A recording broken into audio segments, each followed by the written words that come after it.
Black Star Network is here. Oh, no punches! I'm real revolutionary right now. Support this man, Black Media. He makes sure that our stories are told. Thank you for being the voice of Black America, Roland. Stay black. I love y'all. All momentum we have now, we have to keep this going. The video looks phenomenal. See, there's a difference between Black Star Network and Black-owned media and something like CNN. You can't be Black-owned media and be scared. It's time to be smart. Bring your eyeballs home. You dig?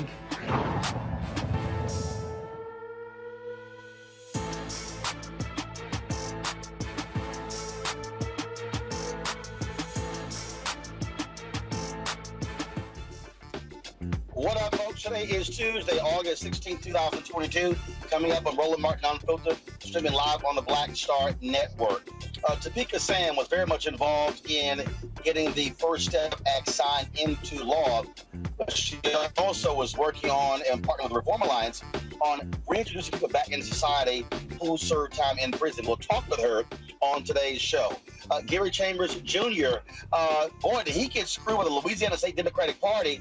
Wait until we tell y'all how they completely blew off their own rules to screw him out of the state party's endorsement and keep him from accessing the dollars that go to the candidate of choice. Also, President Joe Biden signs the Inflation Act. Republicans are still upset with the increase on taxes of the wealthy. We'll talk about the impact of this law, and we'll talk to an all-black female merchandising and apparel company, what they're doing for the culture. Folks, it is time to bring the funk on Roland Martin Unfiltered on the Black Star Network. Let's go. He's got it. Whatever the biz, he's on it. Whatever it is, he's got the scoop, the fact, the find. And when it breaks, he's right on time and it's rolling. Best believe he's knowing. Putting it down from sports to news to politics. With entertainment just for kicks, he's rolling. It's on go, roll, roll, y'all. It's Roland Martin, yeah.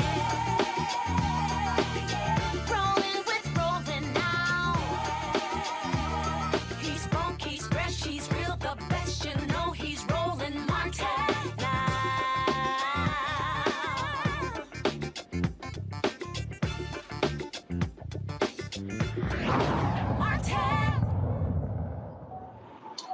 Hey folks, Roland Martin here. Yes, I'm in the car driving. I just returned from Los Angeles, where I was at the City Entertainer Golf Tournament. We're going to show you some of the highlights of that at the end of today's show. And so head to the office as we speak. My guest at the top of the show is Topeka Sam. She is the executive director and founder of Ladies of Hope Ministries. They are focused on helping people re-enter society. Topeka has a story for her own about her re-entry into society. She also was very much involved in the passage of the First Step Act, which has freed thousands of people who were in federal prison. Topeka, glad to have you on the show. Now, I was supposed to be in, but here's crazy. I was supposed to be in studio. You're there. I'm flying in, trying to get to the studio, but we got you on the show. Glad you're there. Let's just start off right off. And first of all, I want to talk about, it's very interesting. There are a lot of people who still talk about how they felt the First Step Act, should have been better, should have been stronger. Republicans got behind it. But I had to remind people, and I was and you were on a panel at the Rock Nation conference.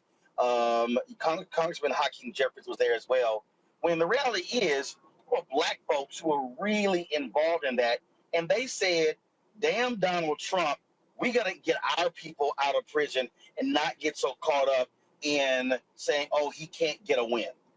So talk about how important that was from the perspective of the people who were affected, not the political folks, those who are in prison.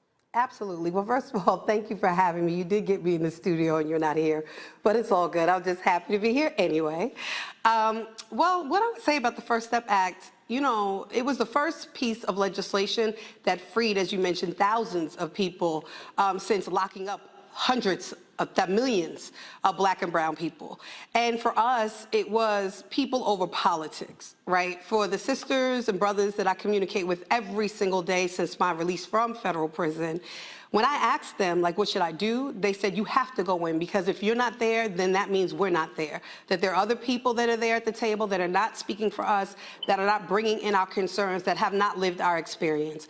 And so for me, irrespective to the noise that was happening, it was important that I did what I would want anyone to do for me, which is go in, make the changes that are necessary to try to bring our people home. And look, there are people, look, we all have political leanings and things along those lines. And I remember meeting with Jared Kushner myself, trying to get an understanding of what they were doing. But this was a case where I had to remind people in the House, led by Congressman Hakeem Jeffries, who pushed this thing through. You have some Republican support, but it was also Democrats who strengthened it in the Senate. Yeah, so, it was interesting because, with Van Jones, Jessica Jackson at the time through Cut 50, when we were working on that, we had met with the Black Caucus. And it was interesting how, often we forget what led us to these issues, right? So it was both black and brown elected officials that allowed legislation to pass to lock up millions of black and brown people. So it would take the same people, if not others, for us to be able to be free.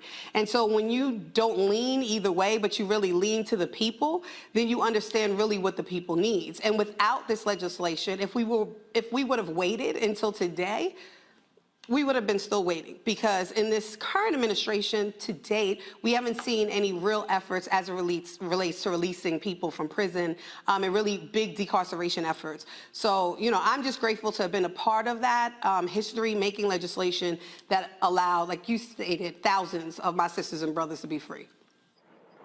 And again, one of the things that we talked about there actually was a stronger bill in the last year of Obama's presidency than the First Step Act, but you had some Democrats who said, oh, if Hillary wins, we can get a stronger bill. Well, she didn't win. That's a perfect example of you have to also sometimes take what you can get today and then come back tomorrow. So this was called the First Step Act, which implies there should be a second. Absolutely, and a third, and a fourth, and hopefully the full decarceration of people from prison and jail. So look, you know, as you mentioned, we can't wait for another person, another administration, when there are people who will die in prison without us advocating for them and getting them out now. My people in prison, and even when I was in prison, I wouldn't have wanted to hear for advocates, people who I elect into office, to then tell me that I need to wait until another administration comes just because you don't want to either get a win for someone or wait for someone, which then speaks to really the culture. So do we truly believe that people deserve these fair chances, second chances, and deserve to be home from prison and jail, or not? And I think that's why we do the work that we do at the Ladies of Hope Ministries, because we do believe and understand the necessity for fair chance and opportunity critically around this country for our sisters and brothers coming home from prison and jail. And let's talk about that coming home from prison. You know, people automatically assume, oh my goodness, a person is so excited and happy to be released. But it's a whole different world for many of them, especially if they've been gone 5, 10, 15, 20, 30 years. The world they knew no longer exists. Mm-hmm. I mean, for me, I often, you know, joke and say when I went into prison, there was an iPhone 3, and when I came out, it was an iPhone 5. So not much changed for me. But I had been incarcerated with sisters when they came home 19, 20, 25, 30 years, who went in, I'm from New York, so they were tokens, right, to get on the subway or the bus. And now they're Metro cards. They never had an ATM card. They don't know where, you know, because of redistricting and everything else, you don't even know where to go. The fact that you have to try to find something to eat, a place to live, and a job in a very short period of time without support. And so, you know, it's important that we understand that there are over 20,000 barriers to people who are coming home from prison and jail each year.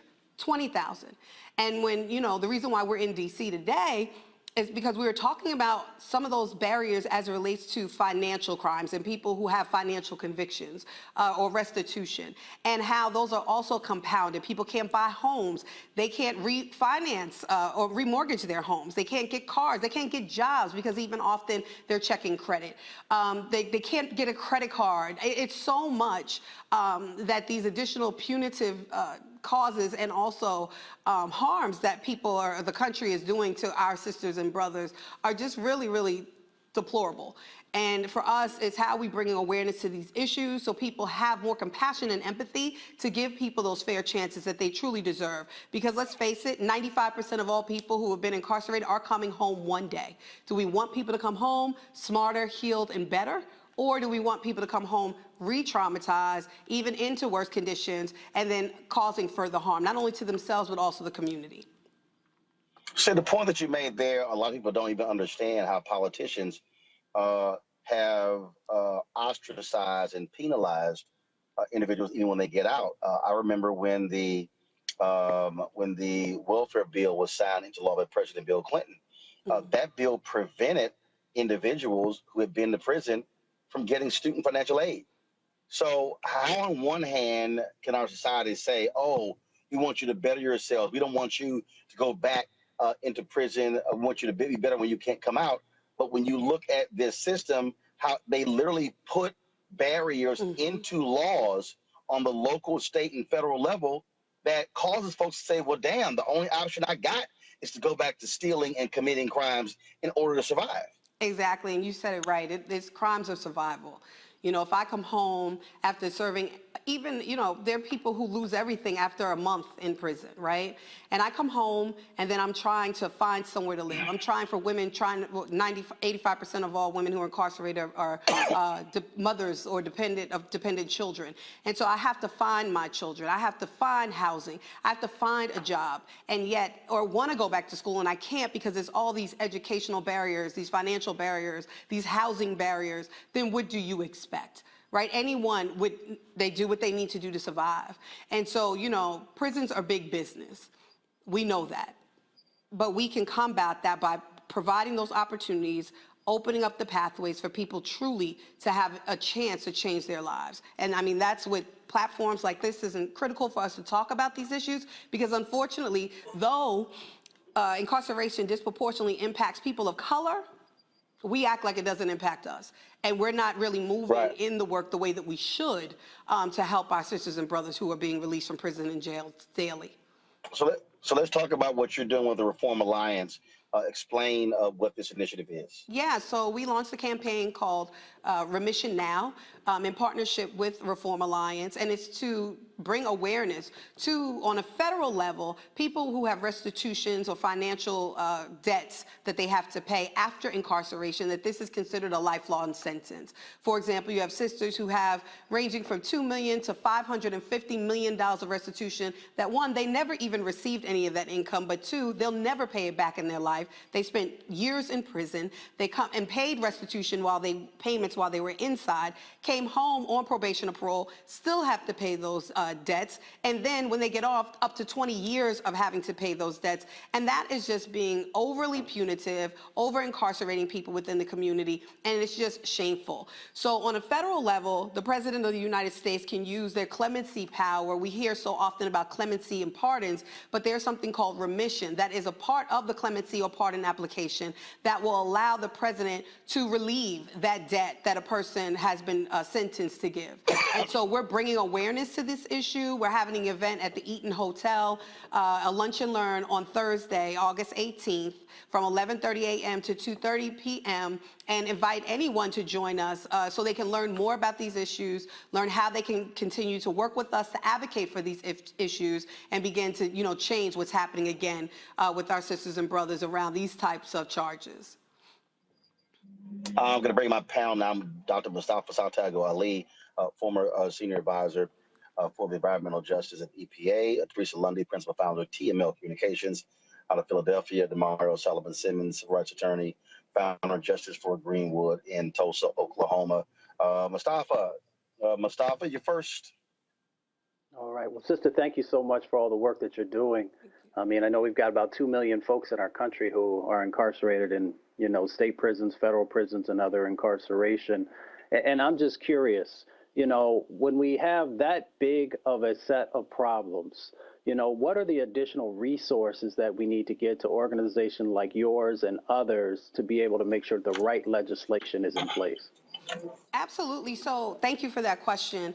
Well, two things. There is the over 2 million people who are presently incarcerated within, to your point, local, state, and federal prisons and jails in this country. But there are also over 4 million people that are incarcerated within our community under community supervision. And what we need as organizations, we need access to resources. We need access to buildings, developments, housing. We need access to these state and federal and local grants. So therefore, we can make sure that we're giving those resources directly to our folks. I mean, let's face it, often community-based organizations like mine that are ran by previously incarcerated people of color and women, we're the least looked at as it relates to funding and opportunity. And so we have to diversify our funding when in fact it's those state, local, and federal grants that really sustain the work that we're doing so that we can be larger organizations like we see out there. And so I would say that's what we need so we can continue to hire people from our community. We can continue to pour those resources and opportunity into our people so that we can have better, safer, and healthier communities for Black and brown folks in this country. Teresa. Yes, Tamika, thank you so much for this vision. I'm here in Philadelphia, but I work with Pennsylvania legislators and community organizations, and I probably have about 6 organizations you need to tap in with. But I know one of the questions they may ask you is how can they be a part of your coalition? And where do they go to sign up to make sure that you also have a stake in Pennsylvania? Absolutely. So they can text the number 41444 and text the word THELOHM 2022. And then get, connected to our work, to our movement, to what we say is our epic vision of ending poverty and incarceration of women and girls globally, to our website, thelohm.org, any social media platform at the LOHM. And again, join us on Thursday at the event here in DC to learn more and connect to us. I do have one other question, and that is the First Step Act dealt with the federal level. Have others seen movement improvement on the state level? Because typically what you often hear is that when things happen on the federal level, that impacts what happens on the state. So are we seeing states try to reduce prison populations? We have seen it very far and few in between, but even as we see these efforts happening around the country, we're also seeing the number of women who are in prison increasing, right? Like we know it's an 800% increase of the incarceration rate of women over the last 20 years. And so while even— Why? I argue to say, you know, once black men were taken off the street, then they started kidnapping black women. That's just what it is. And often when you leave, you know, a person single with children with no resources, men are in prisons and jails, then often, you know, there comes substance misuse, mental health issues, sexual trauma and violence, early childhood trauma, all of these other issues that we don't talk about in our communities, but they are driving forces of what's happening to women in prison. Outside of misogyny and patriarchy and all the racism and all the things that we understand that are part of the why. But for us, it's important that we take that, we understand what's necessary to change that, which is what we're doing, and other organizations around the country are. I mean, we decided that because we didn't see a lot of organizations that were doing our work or our housing model. We have a house in the Bronx, one in New Orleans, Louisiana, one in Trinidad and Tobago, just closed on a house in Prince George's County, Maryland. And because we couldn't get with developers or real estate agents or brokers who would rent to people who have convictions, we decided to get into that ourselves. So we're building our first 20-unit affordable housing development project in Miami, Florida, and we're scaling our work because we know exactly what we need in order to successfully succeed in the country. And you made a point, the question I think was from Mustafa when you talked about the support that you don't get. And let's just be frank, even in this space, when it comes to, I'll say, white philanthropy, that money is going to white-led organizations that are dealing in this space, as opposed to black-led or people of color-led organizations that know very well the work, and we see this in multiple spaces, even in black. Yeah, what I would say, you know, the irony of that is that in our work, we only really get funded by two foundations or people, individuals of color. Everyone else that funds our work, which, you know, for me, I'm grateful that people notice our work and want to support our work, but also saddened that not enough people of color are supporting our work. And so, you know, it is important that we also elevate those issues because, again, as I mentioned before, you know, incarceration, poverty disproportionately impacts people of color. So why aren't people of color investing in people of color in order to do the work in the way that we also know how? So, you know, that is a conversation that often we do not talk about. It is true that as a black woman who was previously incarcerated, it is incredibly difficult that each and every time I'm going for, you know, funding, I have to continuously talk about my trauma, which is exhausting each and every day. And that sometimes when we're going for different funding opportunities, that we will get a third of what another organization, a white-led organization, will get, you know, 3 times what we've asked for, who do less work than we do. And that is something else that needs to be addressed. But I think it's, you know, important that while there are organizations like our organization that is actually doing this work, that people know what we're doing, how they can get involved, how they can connect us to these resources, not only through foundations, high net worth individuals, corporate social responsibility, ESG, all of the things in order to help us to help ourselves. This is the last question. You mentioned, I feel I sound like a Baptist preacher. You mentioned the problems with acquiring housing. Have you had any conversations with the black real estate brokers? I spoke at their national convention a couple of weeks ago. I'd be curious if you considered reaching out to them and partnering in this space, because I mean these are people who sell homes. Yeah, well, I have. Maybe I haven't reached out to the people you did, so if there's any contacts you can make, that'll be great. But what I go to the top, so it'll be the CEO and chairman of the board. Well, take me there, because often even, you know, presidents and CEOs aren't chair people. What I find, even where we are in Louisiana, for example, and even in the Bronx, we're in communities that are, you know, of color, and there are still these biases, not in our backyard. And it goes also to developers often, also, brokers and real estate agents that they just do not want to take the chance. So it's not necessarily where I notice that it's biased based on color. It's just biased based on what people think around people who've been to prison. Absolutely. Okay, so for the folks who are watching, the folks who are listening, how can they reach your organization? If they want to give, they want to assist, they want to support. Absolutely. So again, they can text the word THELOHM 2022 to the number 41444. They can go on our website, thethelohm.org. They can follow us on any social media platform at the LOHM, or they can follow me at Topeka K. Sam, or any platform as well. All right, Topeka, I appreciate it. Thanks for coming in. Looks like I'm almost there for all this traffic, but hey, that's the world. But luckily with technology, we still made it happen.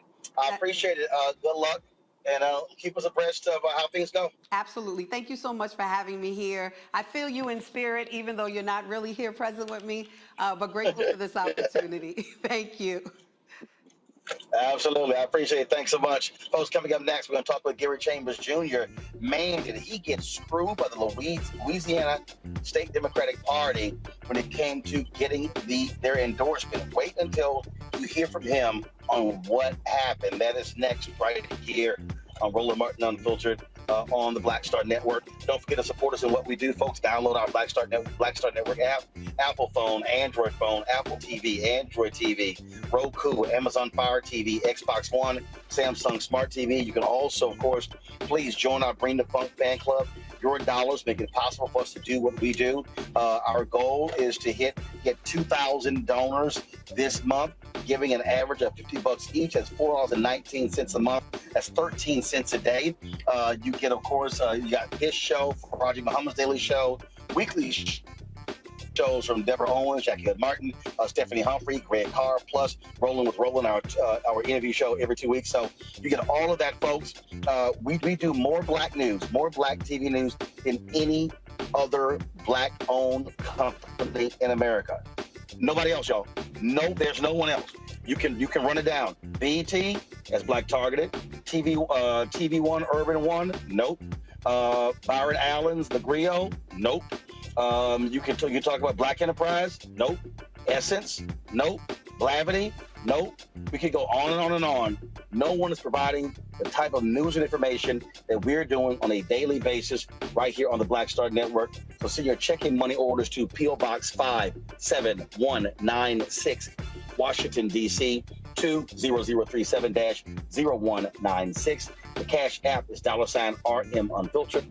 PayPal is R Martin Unfiltered. Venmo is RM Unfiltered. Zelle is Roland at RolandSMartin.com. Roland at RolandMartinUnfiltered.com. We'll be right back.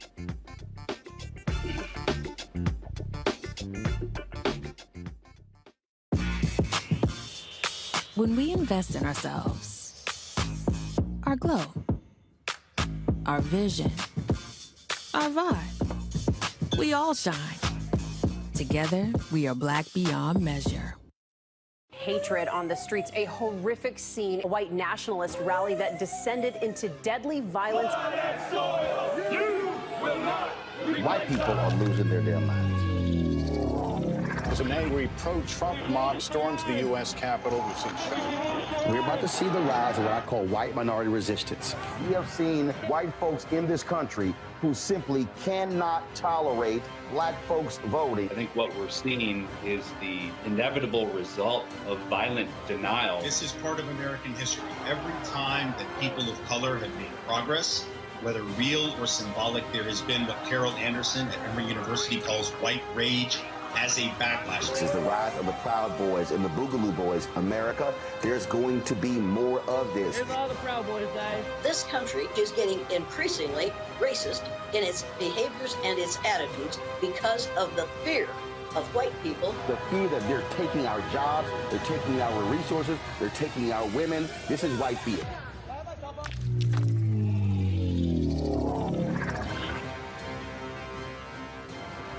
When we invest in ourselves, we all shine.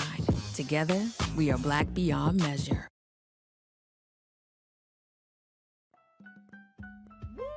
We're all impacted by the culture, whether we know it or not. From politics to music and entertainment, it's a huge part of our lives, and we're going to talk about it every day right here on The Culture with me, Faraji Muhammad, only on the Black Star Network. Yo, what's up? This your boy Ice Cube. What's up? I'm Lance Gross, and you're watching Roland Martin Unfiltered.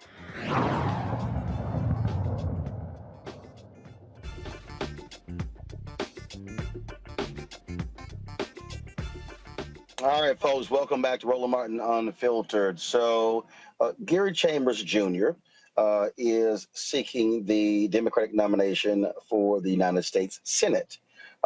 You've seen his commercials. He is campaigning all across the state. And one of the things that happened this weekend was the state Louisiana Democratic Party meeting where they were going to decide who was going to get the state party's endorsement. Well, there's a procedure that's followed, this process that's followed. And Gary followed that. But that's not what party leadership did. They essentially changed all of the rules to prevent Gary from being the one who is endorsed by the state party. Gary Chambers Jr. joins us right now to tell us, if you've been following social media, you'll see what happened. So Gary, for folks who don't know, so walk us through what happened here, where the meeting took place, and just what went down on this wild Saturday. Well, thank you, Roland, for having me. So this Saturday at the Louisiana State Capitol, the Democratic State Central Committee had their endorsement meeting, which is something that happens for every statewide elected office. We won the executive committee vote. There's a process by which the executive committee votes. We won that vote in a vote of 9-7. We then were supposed to be presented for an up or down vote on Saturday before the Democratic State Central Committee. The chair of the party allowed the rule that were in place to work for, and then when they got to the U.S. Senate race and the Public Service Commission, they allowed someone to get up and offer a resolution. They never even allowed the executive committee's recommendation to be made, and they did a dual or triple endorsement, which blocks us from being able to be the sole endorsed candidate like they did with the congressional candidates, which helps unlock resources to build a true apparatus and campaign to be victorious. And so the question becomes, does the Democratic Party really want to beat John Kennedy, or do they just want more moderate white men to run statewide so that campaign consultants can raise money? So let's talk about this. Okay, so you have the executive committee. How many black folks on this executive committee? The executive committee is about, I think it's majority black. Okay, so majority black. Okay, so it's a 9-7 vote. And the way it normally happens is if you get that, they then take your name, they go to the floor, and then folks vote it up or down. So meaning they could have taken your name, gone to the floor, and the membership votes. That's how they always do it, correct? That is correct. But here's the caveat, Roland. In March, they changed the bylaws to ensure that only one candidate, the candidate who comes from the executive committee, could be nominated, because in order to nominate someone else, you had to nominate them 5 days prior to the meeting. So the chair, we believe, created these bylaws in anticipation that I would not win the executive committee's endorsement. So I wow. Recourse. And it backfired. So okay, so first of all, who is the chair? Her name is Katie Bernhard. And Katie, white, black, and what part of the state is she from? Katie Bernhard is white. She's from the Lafayette area of the state of Louisiana. Katie actually came to power. There was the chair of the Black Caucus, State Representative Ted James, who now works for the Biden administration, was seeking the chair, and Katie kind of operated a coup to get him out of the race to take the chairship of the party from a black man, and now she's preventing a black man from being able to win the endorsement in a statewide election, the first time a black candidate beats a white candidate in this process in Louisiana history. So, okay, so They changed the rules in March for one candidate. And so you get that.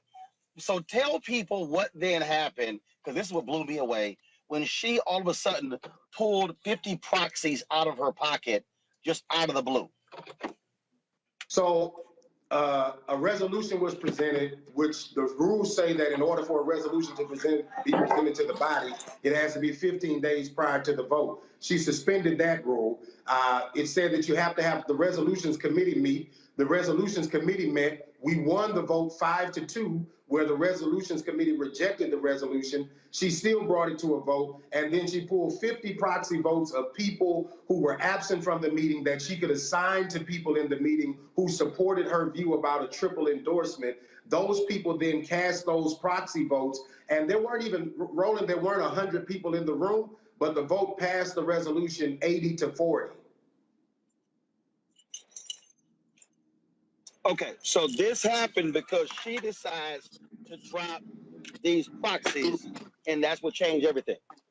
The proxy votes changed the vote. We know that if it was a vote of the DSCC members that were in the room, that we would have won the vote. But because the chair was able to use proxy votes, she was able to assign those votes. Each DSCC member can carry 3 proxy votes, which means 3 people who didn't attend the meeting can be assigned by the chair to someone who will vote the way that the chair believes that the issue should be resolved. I'm sure that the members of the Democratic State Central Committee had no clue that the chair was using their vote to suspend the rules in order to pass an agenda to endorse someone else. Okay, so explain this to me then, okay? So when she did this, when she does this, how then do folks respond? Because surely if you're sitting there and you're seeing this thing play out, you're like, what the hell just happened? People were angry. People came to the microphone. People were speaking out against it. She did not let all of the members of the committee speak, which is par for the course because she also didn't let the candidates speak. There were a line of people standing there to speak against what was taking place. Attorneys were challenging her on the rules, on the fact that she had just endorsed 4 candidates by these rules and then said that she didn't agree with the way the rules were done. It was just walking hypocrisy. I felt like I was in the Republican National Convention rather than sitting in the room with Democrats who are supposed to defend the right of people to have their voice and their vote heard, but you got a chair who manipulated the entire system in her favor. So what has the Louisiana Black Caucus said? So the Black Caucus at this point has not reached out to us. We've had conversations with members of the caucus. I believe that the caucus should take a position on this. A member of the caucus is the person who brought the resolution. And so I think that members of the Black Caucus should question if a qualified Black candidate wins in the Democratic Party's endorsement process and the party sets precedent by approving 4 candidates for office through the same process in the same meeting, how then does a member of the caucus and the chair of the party strip away the sole endorsement from a Black candidate and the Black Caucus be quiet about it? And the thing here is you've abided by all the rules. You did everything the right way, and it seems they're pissed off that you actually worked the system and was going to come out ahead. Roland, for me, that's what's the most egregious about it all. We played by the rules that they set. When they bent the rules and made the rules rigged so that if we didn't win, we would have no recourse for a floor vote, and we still jumped that hurdle and won. And then to have the chair of the party, by the way, Roland, this woman told me last October that a Black man could not win in the state of Louisiana. She failed to tell me that a Black man couldn't win in the state of Louisiana because she would do everything in her power to prevent him from winning. And on that particular point there, I mean, what you're dealing with is there's this assumption that, only a white conservative Democrat can win in Louisiana, but hell, you got to win the primary first. Well, here's the deal, Roland. There are 900,000 registered voters Black voters in the state of Louisiana. John Bel Edwards, the Democrat that is the governor of the state of Louisiana would not be the governor of Louisiana were it not for black voters. In the election where he won, 450,000 black voters showed up to vote for him. John Kennedy, the senator I'm running against, was elected with 536,000 votes. If 450,000 black votes showed up to elect the Democrat governor that's there, and John Kennedy won with 536,000 votes, the math is there. We can win this if we have a party and the resources to actually go out there and build infrastructure to defeat Republicans. What you see on display is why Louisiana continues to fail to Republicans, because we have quasi-Republicans leading the party. And on that particular note there, when you talk about what's happening with those Democrats and how they're supposedly leading in Louisiana, how in the hell do you think you're going to get black people to be interested if they're trying to screw you over? Look, you've got people like James Carville out there. They've been trashing you, attacking you for this other candidate who, last I checked, didn't he just become a Democrat? Well, he didn't vote for President Obama, that's for sure. And he's not supportive of reproductive rights. He doesn't support student loan forgiveness. For God's sake, Roland, if you wanted to be a Republican, you could have just went and joined the party. We need people who actually care about the things that Democrats care about on the ballot. We keep chasing this mythical white margin when 50% of black voters in the state are staying home. 30% of white voters in this state consistently show that they want a Democrat elected. 50% of black voters have stayed home in the election where we elected a Democrat statewide because we ran a moderate Democrat who does not share their values. And so I believe we could turn that base out at a higher number if we are activated behind the things that are important to the base of the party. What's the next thing for you? What are you going to do? Well, we are calling for the resignation of Katie Bernhard after the conduct that she displayed at the meeting. I don't know if Katie understands, but I don't take kindly for people playing with me in the process. And so as long as she was playing in private, I allow the political process to play out. But she played with us in public, and so we're going to take every recourse we can to try to have her removed as the chair of the party. People are already calling for her resignation. We want people to continue to call for her resignation, and we want the leadership of this state to recognize that while you may feel like Katie did this because this is Gary Chambers and he's radical, but Katie would have done this no matter who the black candidate was if she felt like they weren't the one who should be in front of the white candidate of her choosing. Let's see here. Panelists, any questions? I'll start with you, Teresa.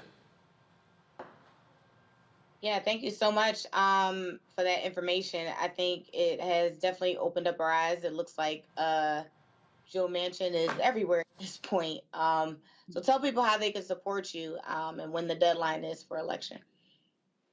So people can go to, thank you so much for that. People can go to chambersforlouisiana.com to make contributions. You can also sign up to volunteer.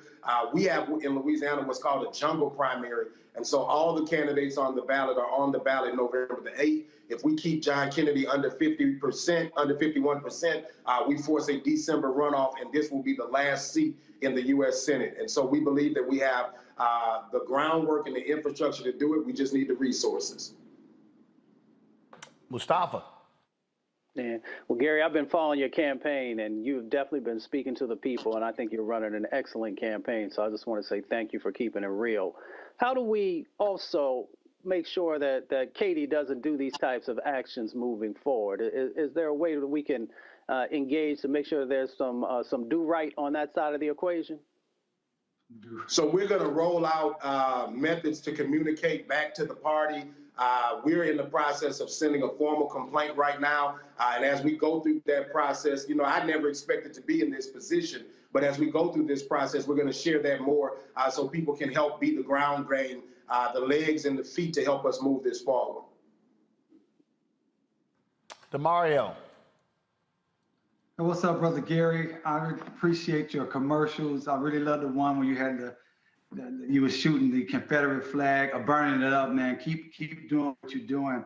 Again, we know that you're getting treated unfairly by the Democratic Party, but more than anything else, we need people to vote for you so you can unseat John Kennedy. So I want to go with Teresa stated. Tell us once again how we can help you tangibly right now from wherever we are. I'm in Oklahoma. How can someone like me that does not live in Louisiana, how can we help you?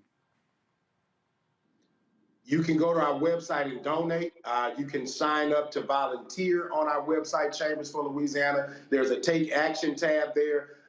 For us, we're going to organize something different and bringing people to Louisiana for days of action where you can come and get on a bus this fall and knock some doors for us to help us galvanize people around this state. And you can call all your aunties, cousins, and grandmas that are Black folks in Louisiana and show them these videos, because I don't believe that the people of Louisiana will take too kindly to the treatment that Katie Bernhard has done to a Black candidate running for office. And the thing here is, again, so Gary, so explain to people again when you say jungle primary, because they hear that. So what actually happens on Election Day in November?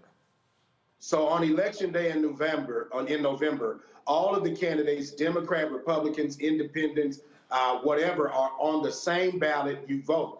John Kennedy, if no candidate gets to 51%, the top 2 vote getters go to a December runoff.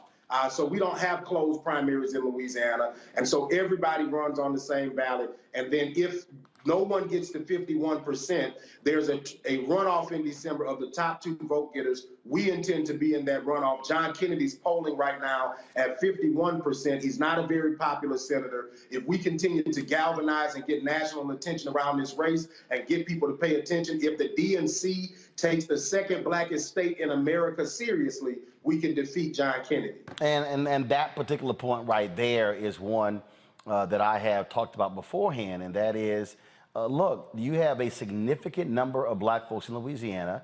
That was a federal court that ruled that Louisiana should have a second Black congressional district. The Supreme Court put a hold on that. And so the reality is, if the resources are poured into Louisiana, again, you could potentially have Louisiana do what Georgia did, and that is, if you were able to register a lot of these unregistered Black folks and turn folks out in numbers. Unfortunately, when you talk about Black turnout, I think you had put it out beforehand, the low numbers of Black turnout in the 3 largest cities in the state. When John Kennedy ran, Black voters turned out around 28% in the state of Louisiana.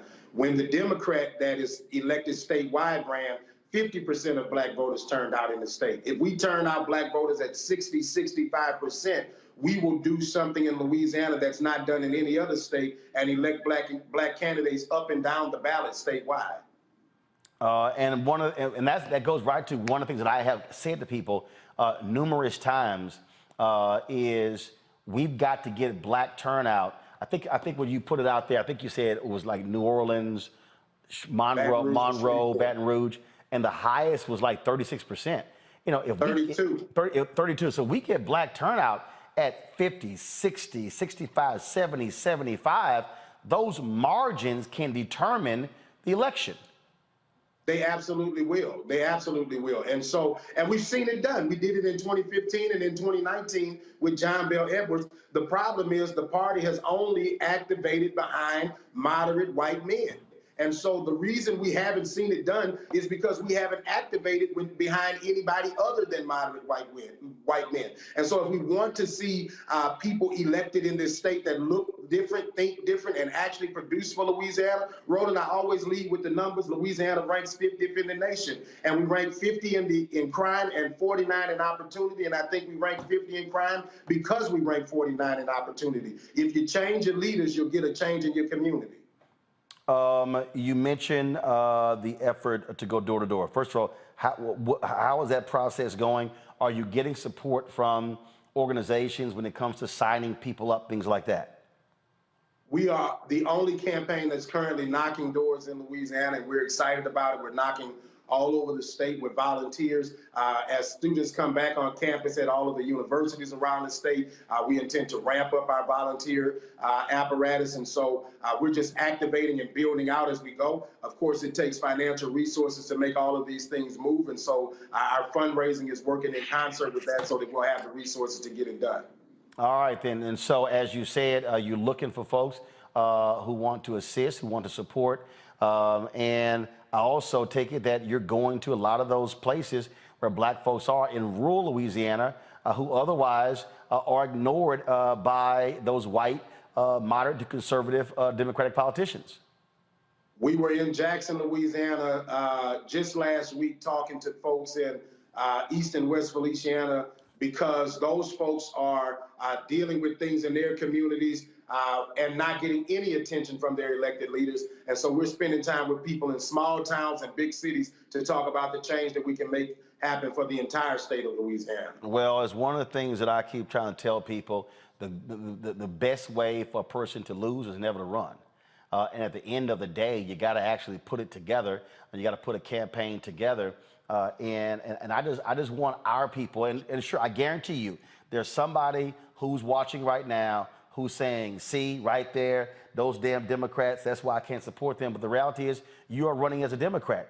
We can actually change the party, and we can change the party with the power of our vote. And all of a sudden, we start throwing folks out who right now who have power, and by voting our numbers, then guess what? That'll get their attention. No doubt about it, brother. We just got to keep pushing. All right. Gary Chambers Jr., we so appreciate it, man. Thanks a bunch. Let us know what happens next with the state chair of the Louisiana Democratic Party. And we'll also be calling her to see if she wants to come on to talk about how she changed the rules to screw you over and keep you from getting that endorsement. Thank you, brother. I appreciate you. All right. Thanks a bunch. Go back to our panel here. This is the thing, Mustafa. I continue to tell folks, and we're going to keep hitting it over and over and over again. We can go historically what happens. We can look at Atlantic City in 1964, when the Mississippi Freedom Democratic Party went there and they were denied representation in the Mississippi delegation. And they were not happy when a compromise was brokered, one African American and a one white person from their group, but they were not happy. Bob Moses wasn't happy. Fannie Lou Hamer wasn't happy. They were angry at Bayard Rustin and Dr. King for the decision that they took place. But in 1968, it was a completely integrated delegation. We've seen this where the rules were changed by Reverend Jesse Jackson Sr. and the late Ron Daniels and the late Ron Brown, where you begin to see far more representation as superdelegates after Reverend Jackson's run in 1988. And so this notion that even on Democrats have been always embraced black folks, no, that ain't the case, but black folks have always flexed our muscle in order to achieve the desired result. Well, W.E.B. Du Bois said that a system cannot fail those it was never meant to protect. So we have a responsibility in this moment to dismantle these systems. How do we dismantle these systems? By utilizing our leverage and our power to get our individuals into the positions to make sure that these entities work for us, and to make sure that we have, an actual chance, that there's equity and justice built into it. So we have to realize that we do have power. We've just got to be able to utilize that power to make these changes happen. And then we'll make sure that we're getting the right types of policies and other things that help our communities to be able to move forward along with the resources. So in my mind, this is something that we can do. We just have to get motivated, and we've got to get focused on the steps that we have to do strategically. And Teresa, if you are a black Democrat, elected office holder in Louisiana, you should be kicking your party's ass of what they did to cheat Gary Chambers out of this. Bottom line is, if you got rules, follow your rules, but don't all of a sudden change the rules on the fly because you don't like the results. That's what Republicans are doing with Donald Trump and trying to rig elections. You're right. And Democrats now more than ever need to stick together. So if they want to go outside of the actual guidelines of what it means to actually vote, especially in that state, then they might want to set up another party, because it is very clear that the Democratic Party needs to remain unified. They need to remain respectful to one another, and also just understand that, this election definitely does mean more. I mean, we say every election it means more, but this one in particular does mean more. And they should uphold the same rules, that they give any candidate that's running. So if it doesn't work for them on their behalf, they need to not have a selfless behavior, but more of unification. Start thinking about the people where they desire to serve. DeMario, I hear people who say, Forget that, start our own party. You can look at the recent history, I think the last 40 years, of how that has gone. People understand that.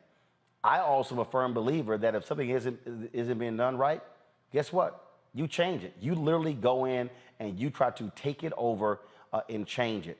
And that means being willing to challenge authority.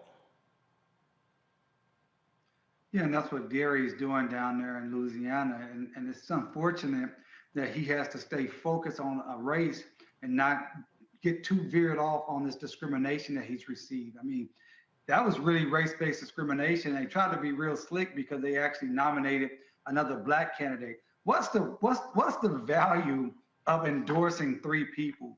That doesn't make any sense at all. But the reality is this: he needs the votes to win. Even if he gets the endorsement from a Democratic Party, that in of itself is not going to move those black people back in those rural areas you talked about, Roland. It is about getting on the ground and putting resources. So I think we need to be calling upon Jamie Harrison and the Democratic National Party to be putting in resources to help Gary get people out to vote so they can beat John Kennedy. When you're talking about that less than 25% of black eligible voters voted in the last Senate race with John Kennedy, man, that's a big opportunity. So while we're upset that Gary got discriminated against because of an endorsement, what's more important is getting people out to vote. So our people that's listening now, we need to donate to Gary. If you can get to Louisiana to walk and knock on doors, do that, and call the National Democratic Party to put in resources to elect Gary Chambers, not because he's a Democrat, but because he's someone that believes in truth, justice, and equity for our community. You know, Mustafa, I remember 2012, it was either the night of or the next day, was preparing to go on CNN, and then Congressman Chris Van Hollen was in the wings waiting to go on. He's now senator from Maryland.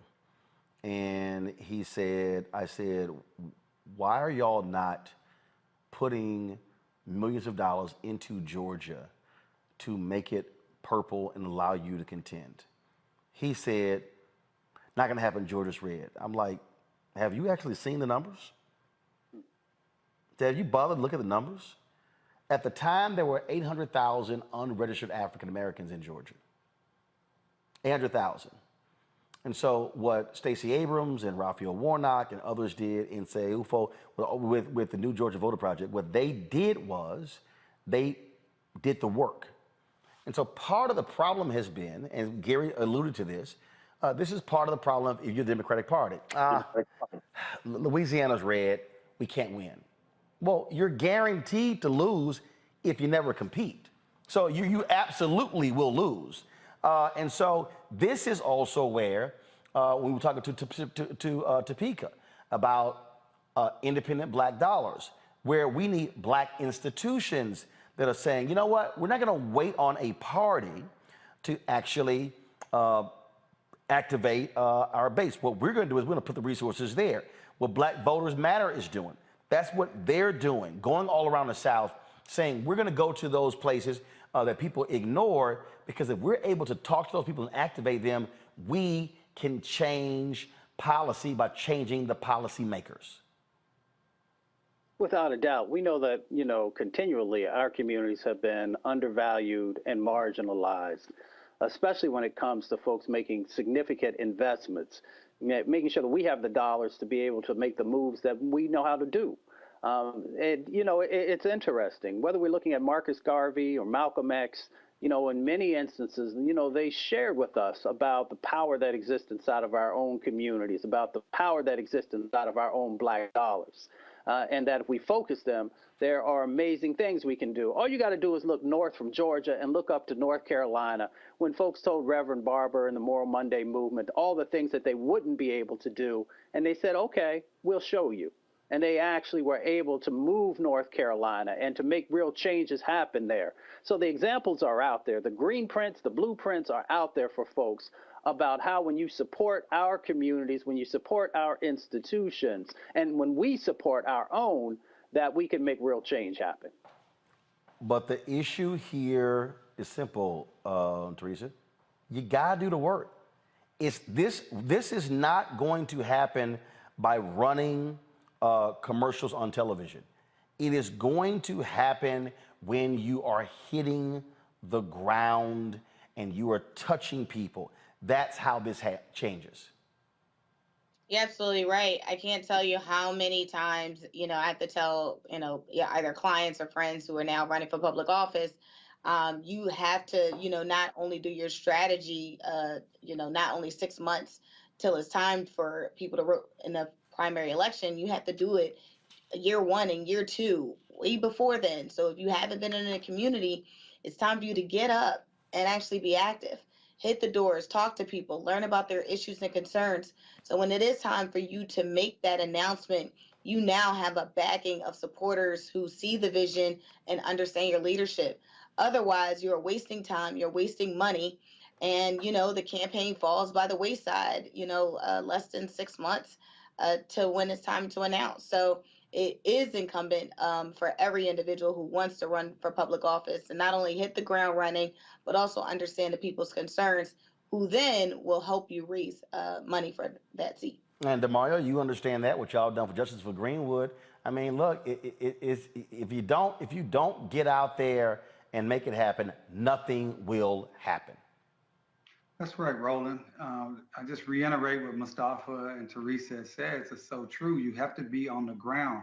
You got to knock on doors. And I appreciate Gary talking about the program that his campaign is doing to bring people into Louisiana, people who are excited about him having an opportunity to represent not just Black people in Louisiana, not just people in Louisiana, but the Black community as a whole, because you can look at the track record of a person like Gary Chambers, that he's always spoke truth to power. He's always tried to fight for what was best for Black people. And I remember when President Obama was running for office in 2007, and I drove down to Dallas, my wife, myself, and my best friend, Jeff Trevilian, Attorney Jeff Trevilian. And we walked around Oak Cliff, knocking on doors, trying to convince Black people to vote for President Obama instead of Senator Clinton at the time. That's what it takes. That is what it absolutely takes. And that takes resources. So again, I implore everyone to send Gary a donation. And if you can send him $5, send him $5. If you can send him $500, send him $500. We need to support this brother and other Black candidates around this country who need our resources and our time. If you cannot get to Louisiana, if you cannot get to a particular state, call your friends and your nephews and your cousins, as Gary said, your nieces and them, and have them get out there and knock on those doors. And I had called out some of these FBA, ADOS, B1 folks who were sitting here whining and complaining. And I said, why aren't you not supporting Gary Chambers? Then you had people sitting there go, oh, he'll sell out, he ain't real. And I'm like, it's amazing. I'm like, boy, y'all will complain about anybody. I'm like, why don't one of y'all run? See, this is my whole point. You can sit here and bitch and moan about somebody else and with the work that they're doing, or you can do it yourself. But if all you're doing is sitting your ass on the sideline, complaining about somebody else, well, your opinion don't mean a damn thing to me because you're not choosing to be involved in the game. So I think what Gary is doing is great. Other candidates who are running is great. That is what's important. We must be in the game. We must be fully engaged in the process. But most importantly, folks, using our elective power. If you're sitting your ass at home and you ain't voting, nothing changes. Well, I just, Roland, if I may, we got to vote, but we also got to fund our candidates. We got to home bake for them. We got to do more than vote. It's more than voting. Voting is great, but we got to do the full. We got to participate in the political process the entire way. Yes, and that's why I always say that voting is the end of one process and the beginning of another. Because even if your chosen candidate doesn't win, we still have to be engaging that school board, that water district, that DA, those judges, the legislature, the county, Congress, because again, we are constituents. And I think too many people walk around saying, oh, man, I'm nothing, I have no power. No, you do as a constituent. But if you don't vote and you don't speak up, it's guaranteed you'll get ignored. All right, folks, got to go to break. We come back, we'll talk about politics of the day. We'll also, of course, have our marketplace segment featuring a black-owned business. A group of sisters run this company dealing with merchandising and apparel that's for the culture. And we'll show you some of the sights and sounds from City Entertainers' 9th annual Celebrity Golf Classic. I was playing in it on yesterday. The VIP party was on Sunday. Ellen Champagne King was doing her thing. And so we'll give you a taste of what took place there. You're watching Roland Martin Unfiltered on the Black Star Network. Don't forget, download our Black Star Network app. We're trying to get to 50,000 downloads. We should be there by now, y'all, seriously. Apple phone, Android phone, Apple TV, Android TV, Roku, Amazon Fire TV, Xbox One, Samsung Smart TV. And of course, you can support our Bring the Funk fan club. Your dollars make it possible for us to do what we do, to cover the news that matters to you. And so the way to do that, folks, is contributing to our fan club. Check your money orders. Go to P.O. Box 57196, Washington, D.C. 20037-0196. Cash App is $RM Unfiltered. PayPal is R Martin Unfiltered. Venmo is RM Unfiltered. Zelle is Roland at RolandSmartin.com. Roland at RolandMartinUnfiltered.com. Sean Nash, thank you very much for your donation. I certainly appreciate that. I'm looking on here for others who have given during the show. And so I'm scrolling. I know there's a couple other names because I missed those. So I'm just going to do this here real quick. Cash App. So let's see here. Y'all keep the music going. It's all good. Thank you very much. Keep the music going. Kia Richardson, thanks a lot. Stephanie Smith, Madison Gunter, Stanley, Timothy Poole, thanks a lot. Joy Jenkins, I appreciate it.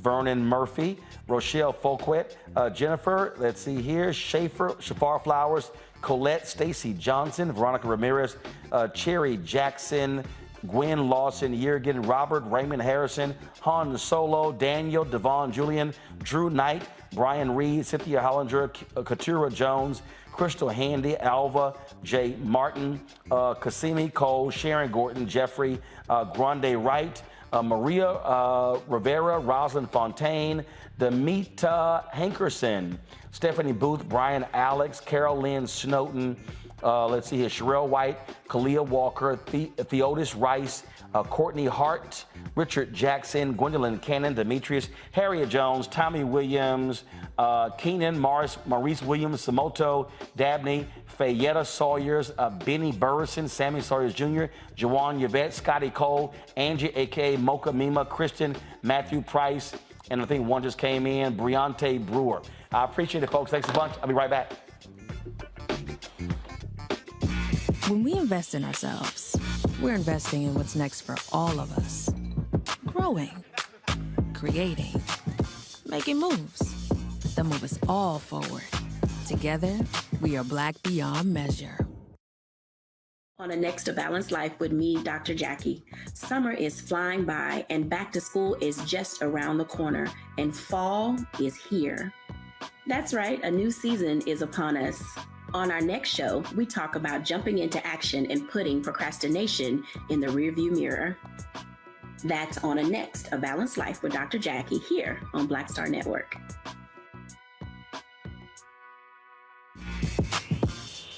When we invest in ourselves, our glow, our vision, our vibe, we all shine. Together, we are Black beyond measure. Next, on the Black Table, with me, Greg Carr, a conversation with Professor Toyin Falola, a man described by many as an African intellectual legend. He is without a doubt the most important and prolific writer, thinker, teacher, and servant of African studies in the modern world. And then today, we have George Floyd, the Black Lives Matters, and the re-emergence of radical Black thought. We're honored to welcome him to a very special, can't miss episode of The Black Table, only on the Black Star Network. I'm Deion Cole, and you're watching Roland Martin Unfiltered. Stay woke.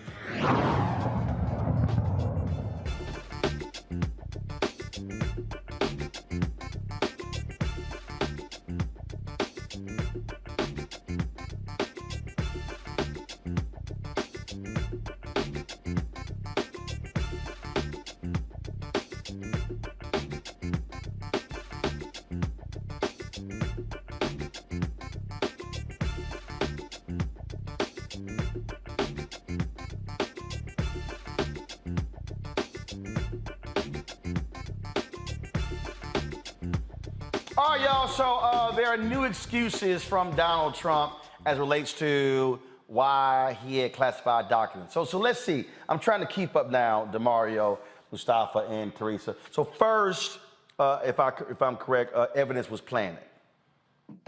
Okay, so then that thing shifted to I'm being targeted and harassed.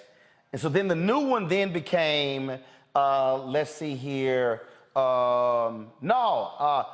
I had a standing order to declassify everything. Okay, so now the new one is Mark Meadows' fault. And now the new one is, hey, Merrick Garland, you might want to like go ahead and chill because, you know, my people might get violent and I don't want no shit to go down if they get violent. So the best thing for y'all to do is to stop investigating me because that's going to keep them from getting violent. Were any of y'all awake during January 6th? I was. So I'm just trying to understand, Teresa, why these fools think that threat is somehow going to work right now. We've already seen what Trump's thugs will do. So prosecute his ass to the fullest. I agree. You have to make an example out of Trump. Otherwise, the mayhem and the issues that we're still having outside of his presidency is going to continue. You know, I've never seen a more amplified, you know, commentators on Fox News and other related media platforms that, you know, really, you know, just doesn't care about the law. They don't care about the justice system, and they're picking apart the case like they are actually attorneys instead of commentators and opinionists. So it's very unfortunate. You know, this is kind of where we are in the country, and we're not actually covering the news that is necessary for people to know, but we are covering this case so aggressively that, you know, it's almost fear-mongering versus actually, you know, saying from the Presidential Justice Department that we are going to prosecute Donald Trump and his crimes and his affiliates. So I don't think the Justice Department needs to be scared. I'm not sure what this tactic that Trump and his designees are doing, but they absolutely need to prosecute. If it's not on the federal level, then they absolutely need to do it in New York, and they need to do it fast before this becomes a virus that we cannot cure. Well, but here's the deal, though, DeMario. There ain't no bottom. See, here's part of the problem. All of these people have been trying to use common sense to deal with Trump and his people. There is no common sense. There is no bottom. There is no such thing as him going, you know what? I think we've gone too far. It doesn't exist. So as long as if you let a criminal continue to rob you and they suffer no repercussions, they gonna keep robbing you. That ain't changing. That's just fact. And people need to come to grips with this reality on what needs to happen when you're dealing with this thug, Donald Trump. 100% facts. And Roland, you know, for the last year, I've said it almost every Tuesday that they need to arrest this guy. And as Teresa said, his designees and affiliates. Listen, this is reality. Any of us, I'm a lawyer, everyone knows on this platform. I've never seen people with this guilty get these many chances. He's still getting kid gloves. If this was any other individual that did the things that he's done, had the things in his home that he had, they would have been arrested, period. And so this is another example. Is this a nation of laws, or is it only a nation of laws when it comes to Black and poor people? Now, Brian Stevenson, my mentor, always says, it's much better in this country to be rich and guilty than poor and innocent. This is a great example. Because Donald Trump is a powerful white man, he gets to continue to flaunt the laws that anybody else would be imprisoned by. It's ridiculous. I want to see the Justice Department continue to be aggressive and continue to make arrests and do what they need to do. Like Teresa said, I couldn't agree more. contain this virus or it's going to get out of hand, and we're going to be looking around saying, look, wow, if they only would have. Here's a perfect example, Mustafa. This is the fool who tonight is who's going to beat Congresswoman Lynn Cheney in Wyoming. Listen to this. Joe Biden is the largest or the most destructive human trafficker in our history. Joe Biden is the largest or the most destructive human trafficker in our history. Okay. Joe Biden. Now I'm gonna play. Now this is a video of the fool who won the Republican nomination for governor in Arizona, former TV anchor Carrie Lake. Really think it's important for our representatives, governors, senators, everyone to try and apply pressure to Republicans with national influence to disband the FBI, to make sure that we reduce the scope of the IRS. It's a litmus test for me now. 100% I agree, you know, and we're going to push back with our states' rights. You know, we're sovereign states. We are not serfs of the federal government.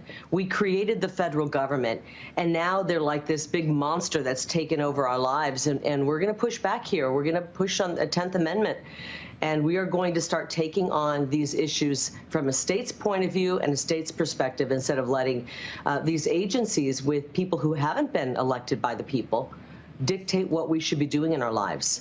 Really think it's important for... So they're upset. They're upset because the Inflation Reduction Act authorizes the IRS to hire, you know, thousands of more people.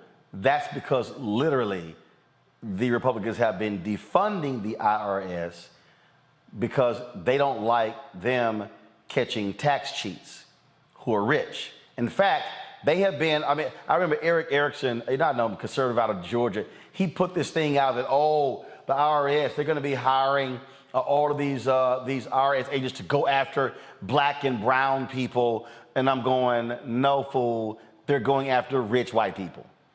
And in fact, Mustafa, and in fact, the Janet Yellen, the Treasury Secretary, has made it clear and has said, given a directive to the IRS, they are not going to be investigating and auditing people who make less than $400,000. They're using this new money to go after the millionaires and the billionaires who've been cheating this system. But these are, so I'm trying to get people to understand, people have got to stop saying Trump, Trump, Trump. No, this is the entire Republican Party. Local, state, national. They're all crazy. Right. I mean, you know, Trump ran his presidency as a dictatorship. We all know that.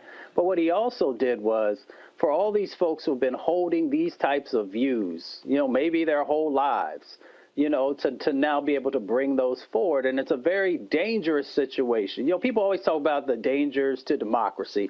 Yes, that's important. But it's also dangerous to everyday folks out there across the country, because these folks want to destabilize and create chaos so that they can hold on to power, and so that they can seem like once they've created this chaotic situation that they can then swoop in and try and give some normalcy and try and settle things down. When you have individuals, not just, you know, former or Donald Trump, but also these other individuals who are running for office, they're doing such a disservice because they continue to fan these flames. And as we've talked about on this show for a long time now, we see how it's starting to play out. We see all these militias. We see these nationalists. We see all the increases that are happening, you know, around causing additional violence inside of communities. And now even the FBI is now having to deal with, you know, the violence that's being directed toward them. All of it goes back to the rhetoric that these folks have been, you know, just infusing into the country. And they're creating a situation that will be hard for people to come back from if we don't vote in this midterm and in the general election and begin to get things back on the right track and to begin to get some decency and humanity back into our everyday lives. And I really do, and people keep hearing me talk about this here, DeMario, they really don't understand. These people right now I need everybody who's watching me right now. They have been meeting in DC and all around the country, and Republican billionaires have been funding this. They, right now, with the Heritage Foundation, with all of these groups, they are putting together a master plan to come in and fire thousands of government workers. They are building a database of crazy followers of theirs who, if Trump wins, and here's the other deal, if it's not Trump and it's DeSantis, they're still going to do it. They want to come in and wipe out everybody at the EPA, at the Department of Education, at DOJ, at the Pentagon. If you think you saw crazy from January 2017 to January 2021, you ain't seen nothing. That's why I keep telling black people, I don't give a damn how you feel about Biden-Harris. The evil that these people are planning to unleash is nothing that we, this generation, has ever witnessed. Go read the Axios story where he details their planning. What they're doing is beyond crazy, DeMario. And people, oh man, we dealt with Trump before, it'll be fine. No. What you saw then pales in comparison to what they want to do. No, man, the fact of the matter is these people want power and that's all they care about. And they want to be in control and they want to eradicate any guardrails that's going to keep them from their goals. And that means that they have to burn down the federal government. We already saw that they stormed the Capitol of the United States of America and was willing to do whatever it took to get their power. So that's a given. We need more white people saying these things to their brethren and their sisters and being very clear about the true and present danger of these white Republicans that they present to the entire country. Also, Roland, I wanted to just go back. You brought up Eric Erickson about the IRS is going to come after black people, as if Eric Erickson gives a damn about black people. You know, they do not want the IRS agents there because they know that most likely they're going to go after people with wealth and rich folks. Now, I don't want to deal with the IRS like the next person, but all of our government has been underfunded. Right here in Oklahoma right now today, we have so many openings across government and across the federal government. One of the issues we're having here is our judiciary system is moving at a glacial pace because we're down judges because we don't have enough judges being appointed. But guess what? We want those judges appointed by Biden-Harris administration and not the Trump administration. So you used another word, Roland, when you talked about the evil that these Republicans, these MAGA folks want to unleash. And when I say MAGA, all the Republican Party want to unleash upon this country. We have to be very clear. Yes, there are less of two evils in this when you're voting Democrat versus Republican as a black person. But lesser of two evils means it's less evil. So let's have common sense. Well, let me be clear. And the reason I don't say that, because you got some black Democrats who are doing the right thing. And so I'm not going to call those folks evil. I'm going to call the people who are evil, evil. And when I say the entire Republican apparatus, I'm talking about the moment these people have fully accepted Trump, when you have folk like Senator Tim Scott, they will not condemn them. When you have folk like Congressman Byron Donald out of Florida, who's black, and Burgess Owens, Congressman out of Utah, who's black, and they are perfectly fine with this level of crazy. What I am saying, that does not bode well for us, because what they are planning to, the only way to stop them is to defeat them. And that's the critical piece here, Teresa. Teresa, you're there in Pennsylvania. You've got a MAGA nutcase who is the Republican nominee for governor. This man has already said, if I become governor, I am invalidating all registered voters, and all y'all gonna have to register again. Doug Mastriano, he has said that. You got Oz buying into Trump stuff as well. These people have fully accepted the crazy, and if I'm faced with that level of evil, the only way to stop them is electing Democrats. But, and I've said this as well, you also have got to let folks know who are Democrat. You get my vote, but here's what I expect in return, and I will be showing up the day after you get sworn in to make sure it happens. That's why I keep saying end of one process, the beginning of another. Teresa, go ahead. You're absolutely right. You know, from Mastriano and Dr. Oz, you know, Pennsylvania has been looking like a celebrity overhaul. It's got to a point where the Republican candidate, Doug Mastriano, sent a letter to the Democratic nominee, Josh Shapiro, indicating he will not do any debate unless it's in a setting and a moderator of his choosing, and vice versa. And then they have it on an open media platform where everybody can get involved. So, you know, as we are counting down the days, literally days and weeks at this moment, to figure out who the next elected official will be, we also have to be very aware in Pennsylvania, we have a Working Families Party that are taking votes away from Democrats. So this independent party that is working their way up, and again, will also, I believe, harm Democrats and their voting. So, you know, it's so many nuances here in Pennsylvania, and it baffles me why the DNC is not doing more. We just got finished electing the chair during Juneteenth, the chair, first African American and Muslim chair, Senator Sharif Street, to public office. He was the vice chair of the Democratic Party, and now he's the chair.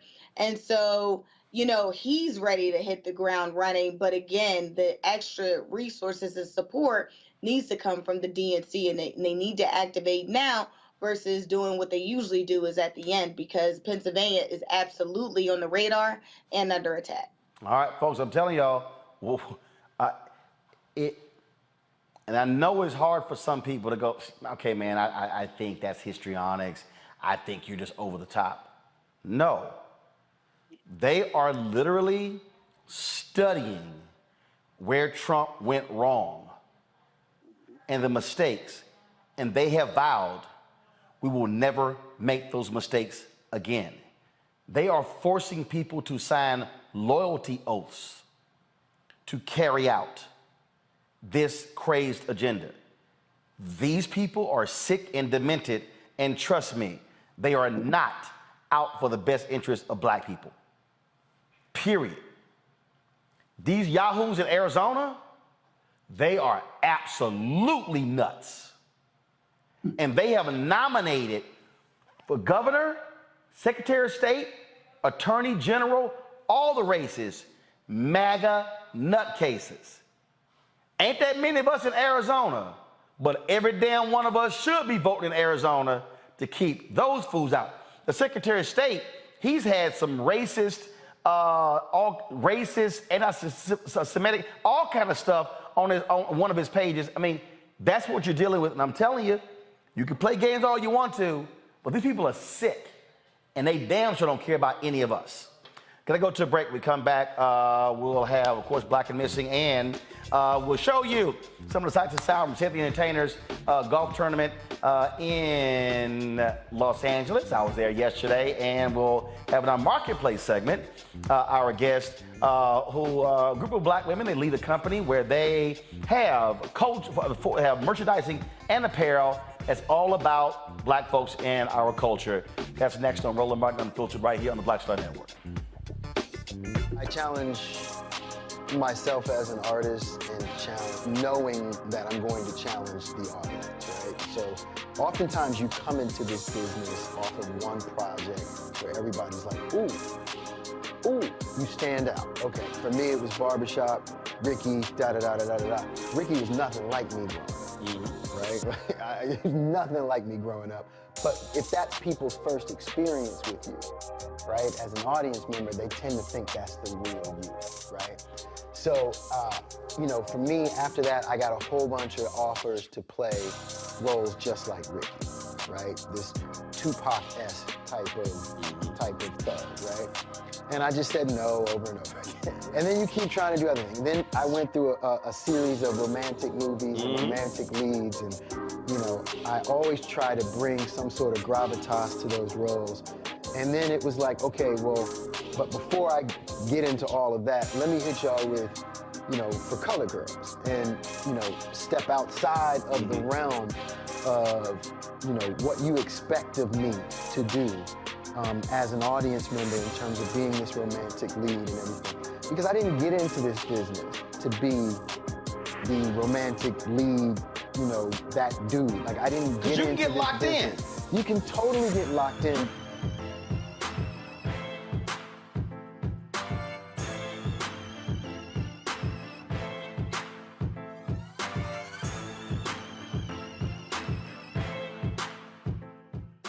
When we invest in ourselves, we all shine.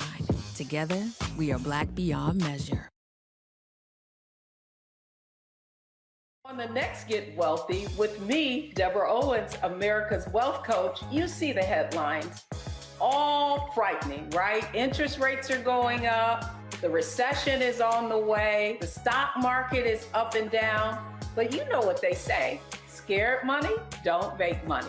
That's why I'm excited on our next Get Wealthy to have a conversation with someone who has written a new book, Fearless Finances, and she's going to share exactly what you need to do to secure your bag regardless of the ups and downs of the economy or the stock market. Oftentimes you can start with as little as $5. That's right here, only on Get Wealthy on Black Star Network.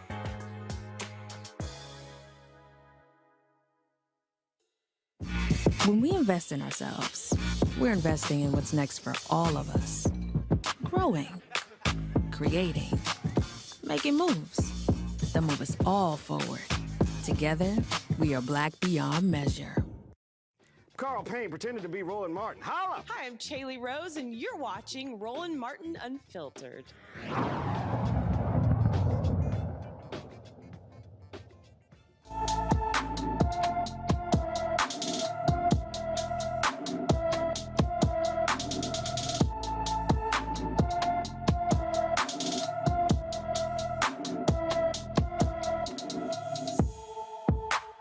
72-year-old Eddie Joe Taylor has been missing since August 4th. Eddie is 5 feet, 5 inches tall, weighs 155 pounds, with gray hair and brown eyes. He was last seen driving a dark gray 2013 Hyundai Elantra GT in San Diego, California. Eddie may be in a state of confusion and may have taken a wrong turn while attempting to drive back to his residence. Anyone with information about Eddie Joe Taylor should call the San Diego, California Sheriff's Office at 858-565-5200, 858-565-5200.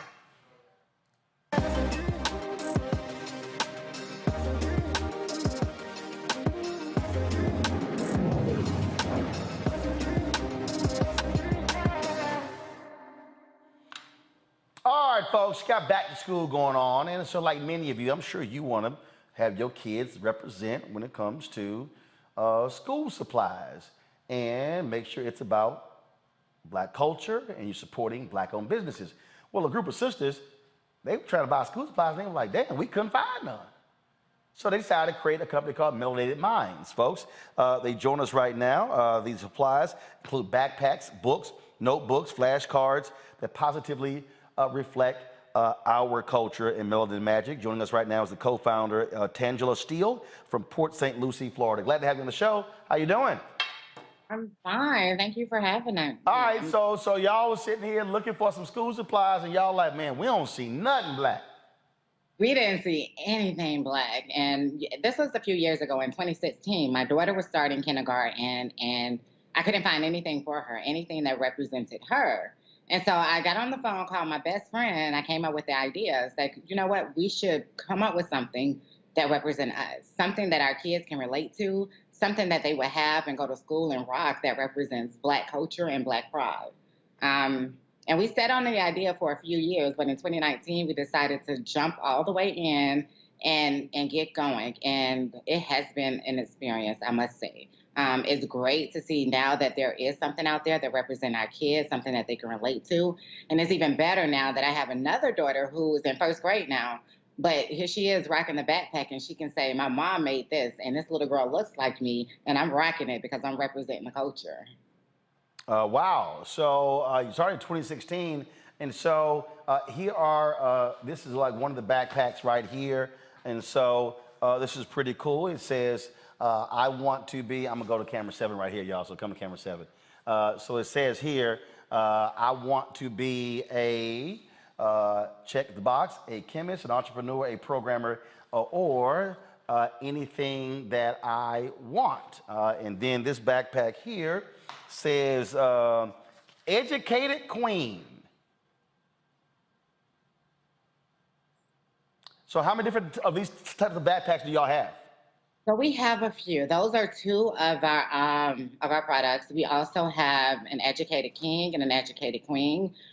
We have cultural backpacks. We have pretty much sold out of most of our cultural bags for this season. We do have some more of our Haitian bags left, and there are a few Jamaican and African-American bags on Amazon. We also have our I Can Be bag is what you showed, and we have our superhero, our male superhero, which has the African knot to represent education and strength and intelligence as well. All right, that's pretty cool. And again, these are the melanated alphabet flashcards right here. Come on, 7. Give me 7. Of course, got Zora Neale Hurston right here. Just go to the shot right there. That's pretty cool. Then we have, let's see here. Again, melanated numbers flashcards here. 20 peanuts. George Washington Carver discovered more than 300 uses for the peanuts. And some of the flashcards here. And these, like some of the binders here. First, they still use binders? Those are notebooks. They still use notebooks? They still use notebooks, yeah. Damn, I thought everything is technology now. Young, gifted, and Black. And then same thing, I want to be a chemist, entrepreneur, programmer, anything that I want. And so how many different products do y'all have? So you have notebooks, flashcards, you got, let's see here. This is a Melanated Conversations Family Edition, Conversation Starters. So how many different products do y'all have? Oh, that's a great question. So we have about 8 to 10 different lines for our backpack. We have the ABC cards, the number flashcards, notebooks, conversation starters. We also have our social action box. This is something that we started during George Floyd, when George Floyd was murdered, and we were having those conversations with our kids, explaining to them what happened.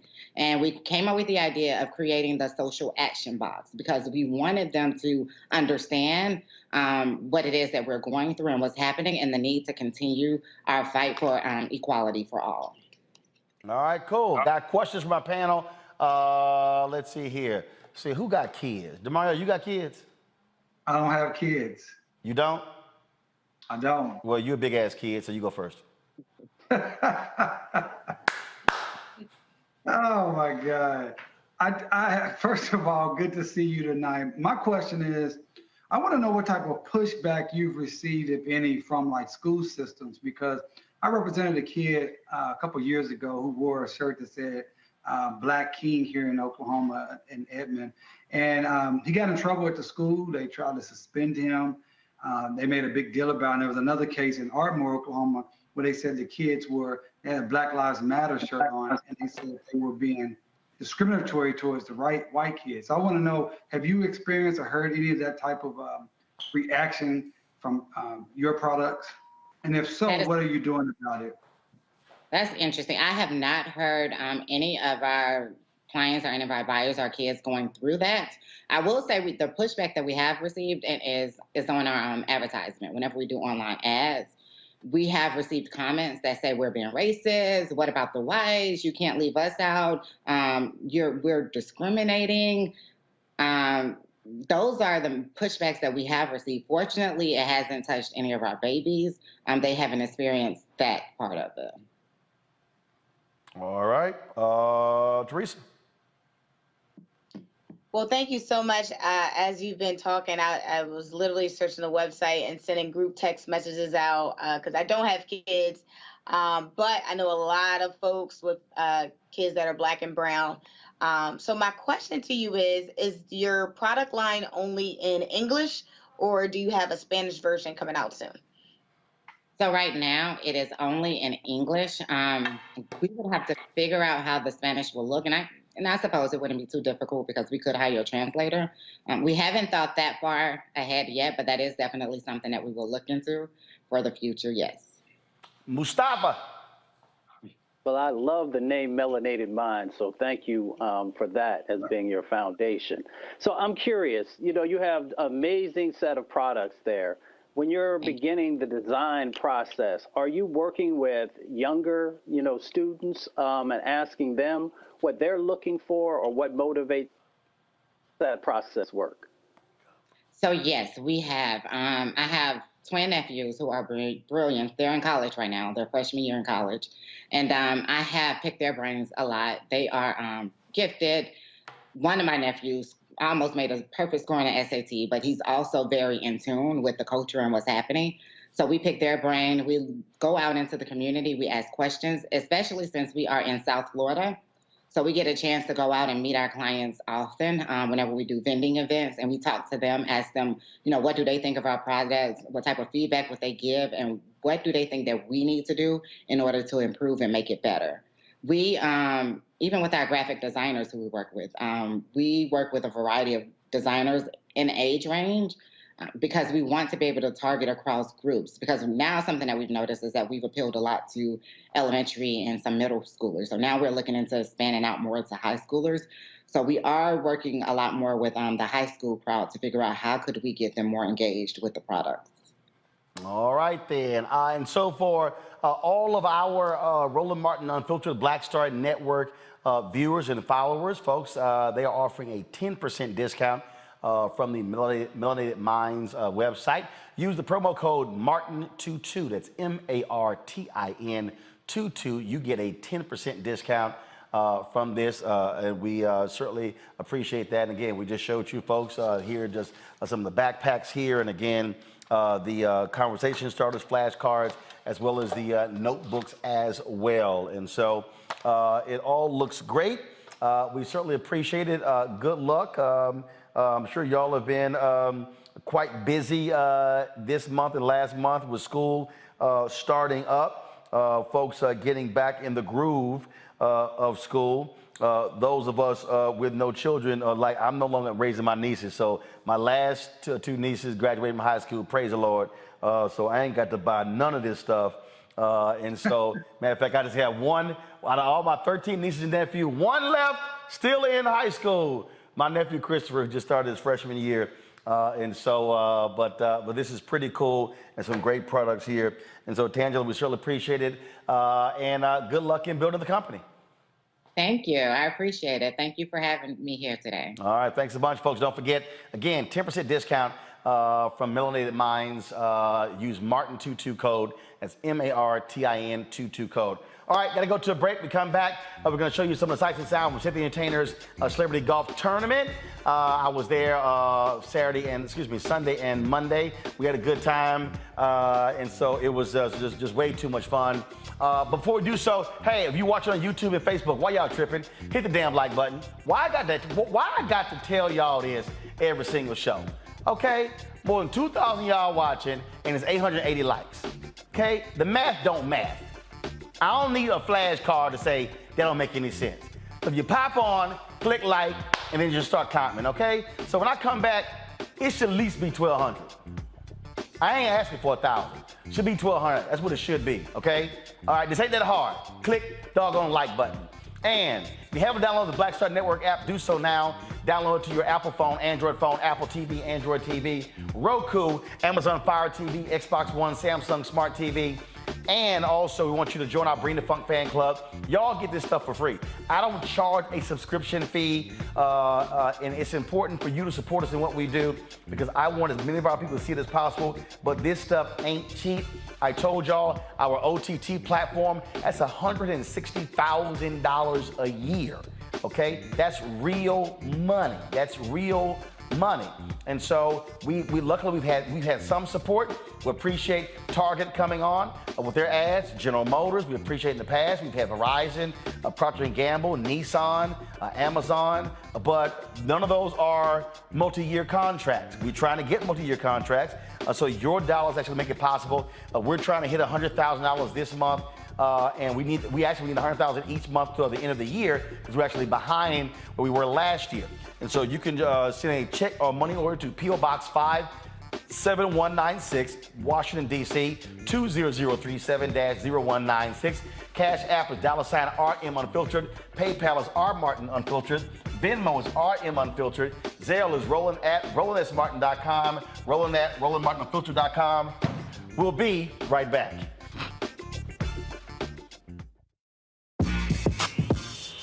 When we invest in ourselves, our glow, our vision, our vibe, we all shine. Together, we are Black beyond measure. Hatred on the streets, a horrific scene, a white nationalist rally that descended into deadly violence. White people are losing their damn minds. As an angry pro-Trump mob storms the U.S. Capitol, we've seen We're about to see the rise of what I call white minority resistance. We have seen white folks in this country who simply cannot tolerate black folks voting. I think what we're seeing is the inevitable result of violent denial. This is part of American history. Every time that people of color have made progress, whether real or symbolic, there has been what Carol Anderson at Emory University calls white rage as a backlash. This is the rise of the Proud Boys and the Boogaloo Boys. America, there's going to be more of this. Here's all the Proud Boys, guys. This country is getting increasingly racist in its behaviors and its attitudes because of the fear of white people. The fear that they're taking our jobs, they're taking our resources, they're taking our women. This is white fear.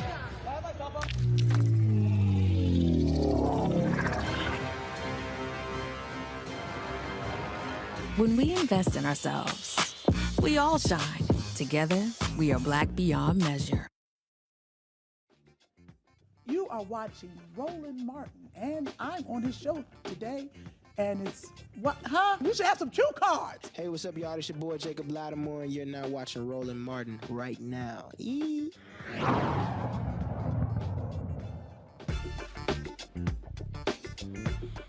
All right, fam. This weekend, Sid the Entertainer had his 9th annual Celebrity Golf Classic benefiting the Cowles Family Foundation. We play Spanish Hills Country Club every Sunday. Day before the tournament, there's his VIP pairing party where there's entertainment. We get to mix and mingle. They got food, drink, cigar, all that good stuff. A lot of great folks who are always there. Dr. J, Marcus Allen, Alex English, D.O. Hughley, Anthony Anderson, Joe Torre, Willie Galt, so many, Willie Buchanan, David Justice, a lot of cats in the sports world, a lot of cats in the entertainment field, and so we're always glad to be there. Normally we broadcast from there. I decided to take a rest. I said, no, I'm just gonna play this year, so let me thank Erica for filling in, hosting the show on yesterday. But I did want to show y'all a little something. I'm always shooting video. And so here is a little bit of this weekend. Check this out.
like to party. I don't cause trouble. No brother, no man. I'm just a man that's on the mic.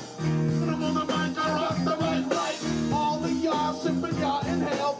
Just to see you smile and enjoy yourself. It's cool when we cause a cozy condition that we create, cause that's our mission. So listen up to what I say, because this life of stuff happens every day. Woke up about 12 o'clock in the morning. In another kitchen, I'm only going. Hey, what's in the bathroom to wash up? Put my hands on my table, put my hands on the top of it. Mirror, on the wall. Who's the baddest brother off the ball? There was a rebel level, 5 minutes of laughter. The mirror said you are, you can see the bastard. I told you about Usher.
Hit a little tail, oh, just like the river. I've been running ever since. It's been a long time coming, but I know a change gon' come. Oh, yes. And yes, it will.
Thank you, Cedric.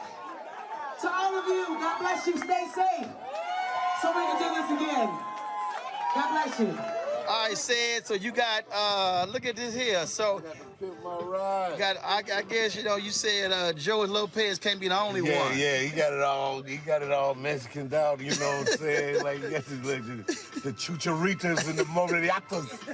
But no, they just made this for me, man. These guys made this. Wow, look at this here. We got, we got the screen here.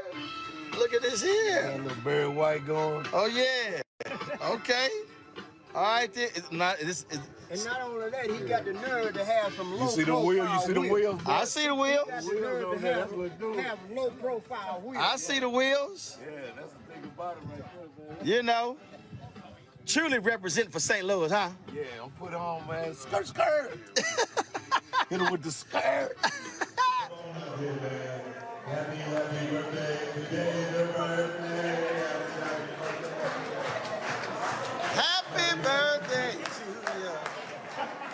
What rendition song is that? That's the one from Chuck E. Cheese. All right. That's a Dave and Buster's. All right, smile. Yeah. Marini, I see you. Got it. Happy birthday to you. There you go. Happy birthday to you. Happy birthday. Happy birthday to you. Happy birthday to you. Y'all, that was good times there. Anthony Anderson was his birthday yesterday, so, you know, we feel sorry for that Omega.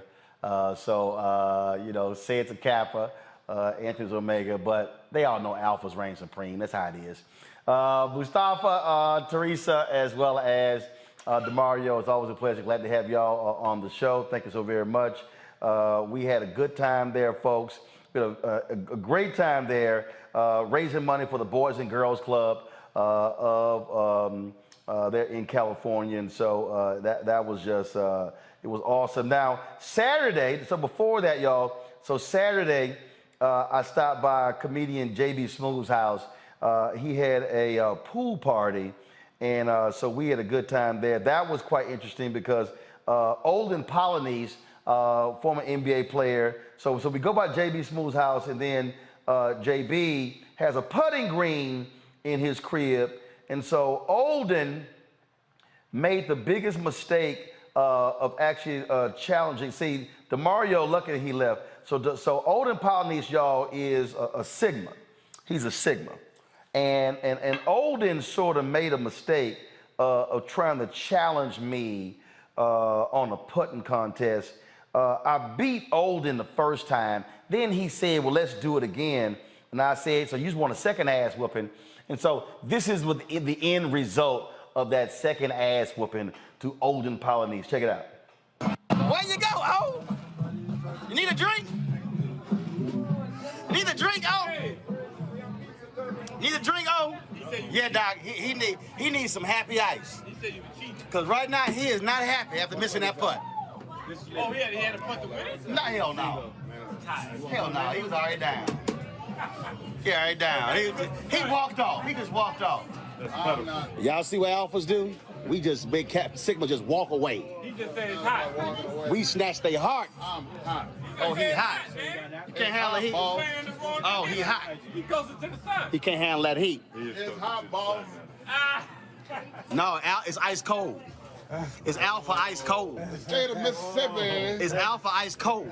Don't give a damn about your meteorological assessment. It's alpha ice cold.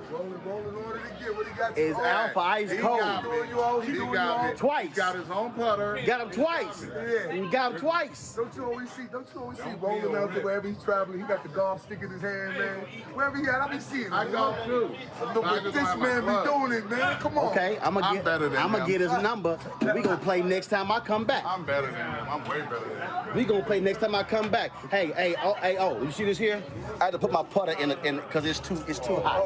It's too hot. I gotta cool my putt off. I gotta cool my putt off. I'm still in that one. I gotta cool my putt off. I'm getting everything I deserve right now. And I ain't mad. I'm getting everything I deserve. If I don't step up and when. I agree. I should be ready. Just remember this right here. Oh, right here. See that? Just remember that. Nuh-uh. Well, just remember that. Oh, it goes like that. No, it's 06. No, it don't. That Longhorn. See, he thought that was Longhorn. See? He didn't know that was y'all little Sigma side. Your little Sigma side. Oh, he said the little Sigma. He can't handle that 06. All right, y'all. So, last one. So, JB. Now, mind you, this JB's house, y'all. So, we sitting here, and JB wanted some of the action. Did not go well for him. Comedian Finesse Mitchell is doing the camera work while I did that other work. Let's just say I beat JB's ass 11-1 in a putting contest. Every 2 days. Follow you, boy. Oh! That boy was way off on that one, wasn't he? One heat. Hey. Come on now, what you got?